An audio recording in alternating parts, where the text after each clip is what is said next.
पंतप्रधान नरेंद्र मोदी यांच्या हस्ते वाढवण बंदराचं आज भूमिपूजन होत असताना मोठ्या प्रमाणावर तामझाम करून हा सरकारी समारंभ सुरू आहे। मात्र दुसरीकडे या बंदराला आता विरोध आहे। याआधी देखील विरोध असल्याचं पाहायला मिळालं। पश्चिम किनारपट्टीवर अनेक मच्छीमारांचा विरोध असल्याचं पाहायला मिळालं होतं आणि या विरोधात आज अनेक ठिकाणी आंदोलन झाले असेल। वसई विरार असेल, मीरा भाईंदर असेल, पालघर असेल, या ठिकाणी आंदोलन झालं होतं। वसई गाव परिसरातील मच्छीमारांनी वसई तहसीलदार कार्यालयासमोर जे आहे आंदोलन करून आपला निषेध व्यक्त केलेला आहे। तर काँग्रेस समीर वर्तक यांनी देखील काळे झेंडे दाखवून पंतप्रधान नरेंद्र मोदी यांचा निषेध केला आणि वाढवण बंदराविरोधात आपला निषेध व्यक्त केलेला आहे। तर तिकडे मीरा भाईंदरमधील मच्छीमारांनी देखील आंदोलन केलं होतं, परंतु पोलिसांनी आंदोलकांना ताब्यात घेतलं होतं। एकीकडे मच्छीमारांना विश्वासात घेऊनच हे बंदर बांधल्याचं सरकारने सांगितलं होतं, परंतु अशा प्रकारे जे आहे की अनेक मच्छीमारांचे विरोध असताना हे बंदर कशासाठी होते हा प्रश्न आता उपस्थित झालेला आहे। आज नरेंद्र मोदी यांच्या हस्ते नुकताच भूमिपूजन झालेलं आहे आणि लवकरच हजारो करोड रुपये खर्च करून हे बंदर आहे उभारलं जाणार आहे। सरकारने असा दावा केलेला आहे की हे बंदर झाल्यानंतर अनेकांना नोकऱ्या मिळणार आहेत, अनेकांना जे आहेत रोजगाराच्या संधी उपलब्ध होणार आहेत। परंतु मच्छीमारांचं असं म्हणणं आहे की आमच्या पोटावर कुठेतरी टाच येणार आहे, मासे देखील या पट्ट्यामध्ये पकडता येणार नाहीत। त्यामुळे येत्या काळामध्ये हे आंदोलन कितपत तीव्र होते आणि सरकार हे आंदोलनकर्त्यांच्या भावना विचारात घेतंय की नाही हे पाहावं लागेल। मी संजय सिल्वेस्टर कोळी, वसई मच्छीमार संस्थेचा माजी चेअरमॅन, वसई विरार म्युनिसिपल कॉर्पोरेशनचा माजी नगरसेवक। आज आम्ही एवढ्या मोठ्या संख्येने इथं जे आले ते गेल्या 30 वर्षापासून ज्या बंदराला आम्ही वाढवण बंदराला आम्ही विरोध करत आहोत, त्या वाढवण बंदराच्या विरोधामध्ये आम्ही हे आजचं आंदोलन केलेलं आहे। याचं कारण असं की आजच्या दिवशी आपले देशाचे पंतप्रधान नरेंद्र मोदीजी आज वाढवणच्या ठिकाणी म्हणजे पालघरला ते या वाढवण बंदराचं भूमिपूजन करतायत आणि या भूमिपूजनाला आमचा विरोध आहे। ज्या 3 दशकांपासून आम्ही विरोध करत आलेलो आहोत, आमचा विरोध कायम असणार आहे आणि या वाढवण बंदर आम्ही कदापि होणार देणार नाही। पण आमचं मत काय ते सरकारने लक्षात घेतलं पाहिजे। आम्ही विरोध का करतोय, आम्ही का विरोध करतायत ह्याचं सरकारने लक्षात घेतलं पाहिजे आणि सरकारला सुद्धा माहीत नसेल याचे परिणाम काय होणार आहेत। तर या वाढवण बंदरासाठी एकट्या वाढवण बंदरासाठी समुद्रामध्ये 5000 एकर भराव टाकून तिकडे बंदर बांधलं जाणार आहे। म्हणजे 5000 एकर जागेवर जर समुद्रामध्ये जर भराव टाकला तर तो पाणी जाणार कुठे? तो शेवटी वस्त्यांमध्ये आणि किनाऱ्यावर शिरेल। ऑलरेडी ग्लोबल वॉर्मिंगमुळे आपल्याला ह्याचा परिणाम अख्खा जगभर बघायला मिळत आहे।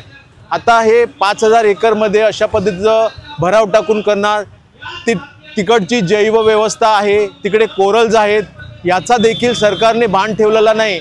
बाजूला अणुशक्ती केंद्र आहे, तारापूर अणुशक्ती केंद्र, या केंद्राची NOC देखील यांना मिळालेली नाही आहे।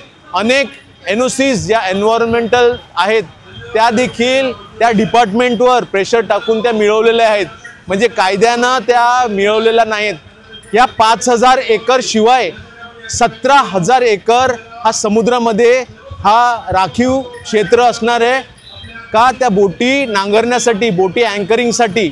आणि हा सगळा क्षेत्र 5000 एकर आणि 17000 एकर हे आमचे मासेमारीचं क्षेत्र आहे। संपूर्ण मासेमारी जी पारंपरिक मासेमारी चालते ही कौ पद्धतीची मासेमारी ह्या क्षेत्रामध्ये 5000 आणि 17000 एकरमध्ये म्हणजे आम्ही संपूर्णपणे उद्ध्वस्त होणार आहोत। त्याशिवाय मुंबईपासून ते वाढवणपर्यंत 17000 एकरचा कॉरिडॉर म्हणजे चॅनल हा समुद्रामध्ये मोठी मालवाहू जहाजं येण्या जाण्यासाठी बनवणार आहेत। म्हणजे याचा अर्थ मुंबईपासून झाईपर्यंत जे मच्छीमारीला जातात त्यांचं नॅव्हिगेशन थांबणार आहे, त्यांची मच्छीमारी थांबणार आहे। आता ह्याचा परिणाम थेट वाढवण आणि आजूबाजूच्या गावांवर थेट परिणाम त्यांचं उद्ध्वस्त सगळंच होणार आहे। त्यांचं राहणीमान, त्यांचं उपजीविका, त्यांचा पोटापाण्याचा प्रश्न होणार आहे। जर सरकार त्यांच्यासाठी काय योजना आखली असेल तर ते किरकोळ योजना म्हणजे मासेमारी करणारी, मच्छी विक्री करणारी, मासे सुकवणारी, शिंपल्या सोडणारी हिच्यासाठी वन टाइम म्हणजे तिच्या आयुष्यभरासाठी 25000 रुपये फक्त नाममात्र, आणि 25000मध्ये आयुष्य कसं जगायचं? आणि ज्यांच्या बोटी आहेत 60-70 लाखाच्या बोटी आहेत त्यांच्यासाठी म्हणून उच्चांक 6 लाख, म्हणजे आम्ही सगळीकडनं नेस्तानाबूत होणार आहोत आणि उद्ध्वस्त होणार आहोत।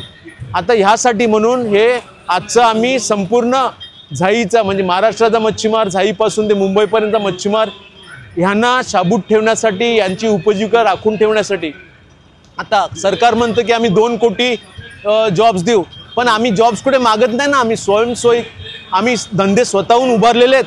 म्हणजे सरकारवरचा ताण आम्ही कमी केलेला आहे. जर लाखो लोक बेकार झाले, जर लाखो लोक नोकरी नसली, जॉब नसले, त्यांना कामधंदा नसला, तर सरकार याची योजना काय केलेली आहे सरकारने? हा आमचा मोदींना प्रश्न आहे की सरकारने ह्या संदर्भात योजना काय केली? तुम्ही 2 कोटी तर देत नाही, अजून त्याच्यात भर ह्या लाखो मच्छीमारांची पडणार आहे. म्हणून हा देखील भाग त्याच्यात ग्राह्य धरला पाहिजे.